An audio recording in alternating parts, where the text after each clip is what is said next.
Chapter 4, The Programmed Self. From the book Transcending the Human Story, a series of sacred unveilings. Opening. The self is not only born, it is trained. From the moment awareness enters the vessel, culture begins to weave its net.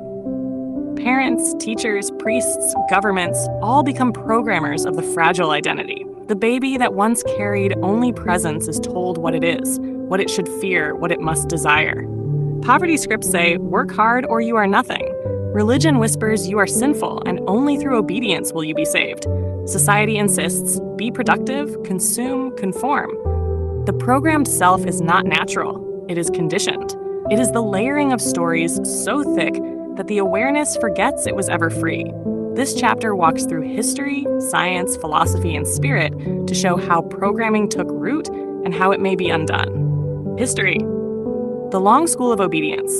For thousands of years, power structures have relied on programming the self. Empires trained citizens to fight and die for rulers. Religions imposed rituals that bound the soul in fear of eternal punishment.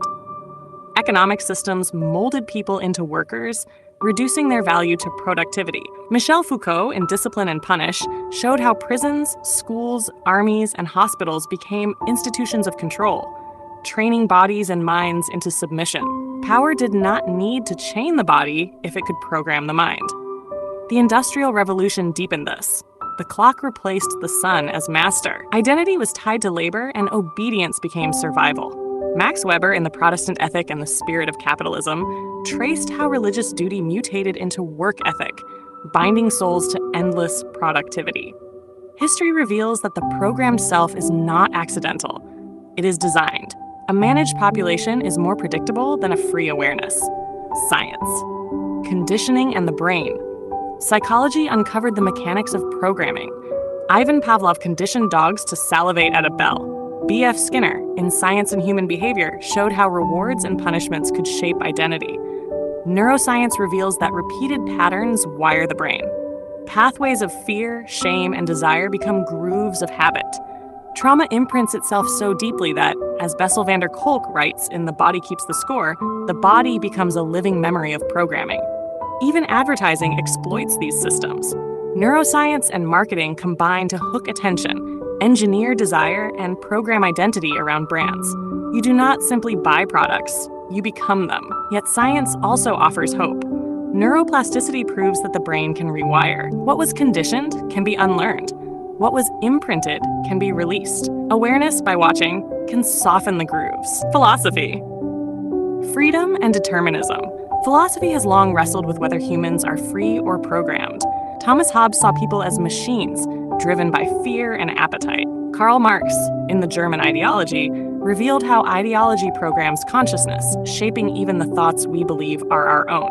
Modern thinkers like Herbert Marcuse in One-Dimensional Man warned that consumer culture flattens awareness into programmed desires, leaving no space for transcendence.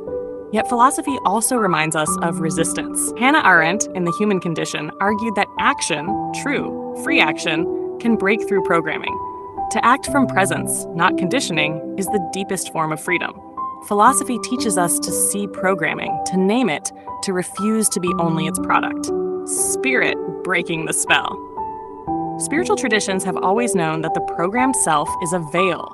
The Buddha spoke of the conditioned mind as the root of suffering, urging liberation through meditation and awareness. Jesus, in the Gospels, denounced the Pharisees for turning faith into rigid law.